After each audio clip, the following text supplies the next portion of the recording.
Hey everybody, Scott Moore on the road, and this is a special episode of my show. I'm taking you behind the scenes of where my coffee is made, the Scott Moore Performance Tour 503 blend. Today we're at Strangely Warmed Coffee in Sebring, Florida, and you're gonna go deep into the rabbit hole to find out how my coffee's made and why I think it's so awesome. Let's go.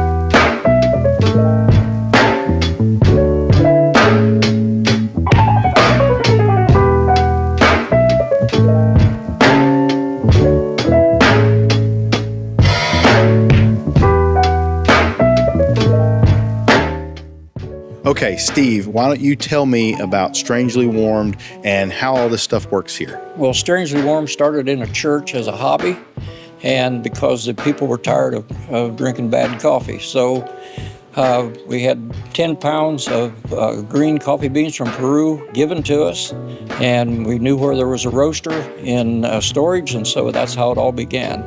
So tell me about the coffee that you actually make here or that you roast here. Okay, so this is the very most premium beans you can buy. These all have to be same size, only 7 broken beans within a 1,000. And this is high altitude coffee. So what makes our coffee special is everything we do is grown above 4,000 feet, which means less oxygen, slower growth, never the acid taste.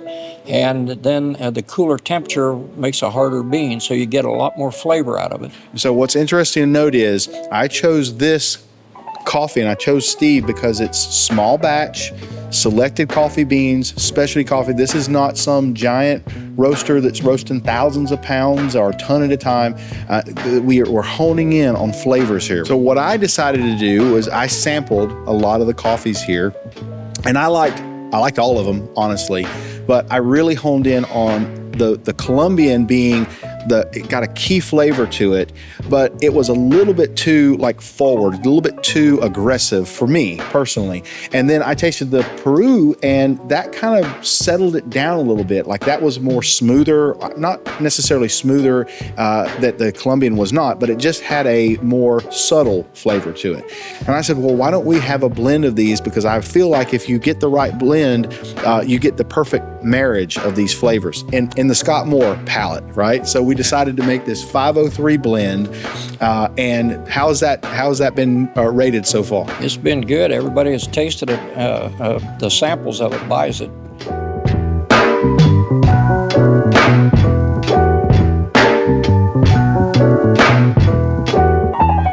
So you've probably seen on social media where I've been pretty excited about my own blend of coffee, and I just wanted to share in this video how we got this coffee, where it's made, and that the quality of this coffee is really high.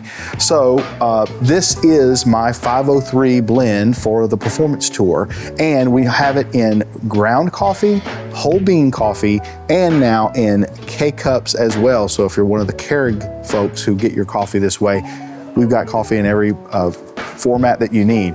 As I go around the country and I do my Performance Tour meetups, we will be giving away bags of coffee and K-cups as well. So you want to show up just to get this stuff and be able to try it. But you can also buy it online, and we'll have a URL that you can go to. We'll have a QR code showing up where you can actually click on that and go and buy the coffee in whatever format that you want. And remember, this is not just coffee just thrown out there from some large roaster. This is high quality coffee. Yes, it's more expensive because it's better. And those of you who love coffee like I do, you know what coffee costs these days. So yeah, to get the good stuff, it costs more. So I'm really excited about this 503 blend. Thank you so much for making such great coffee and working with me to create this 503 blend, because I love coffee, but to have my own coffee on a label, that's just, I don't know, it's thrilling. Well, thank you guys for choosing Strangely Warmed Coffee Roasters to be a partner with you. Awesome.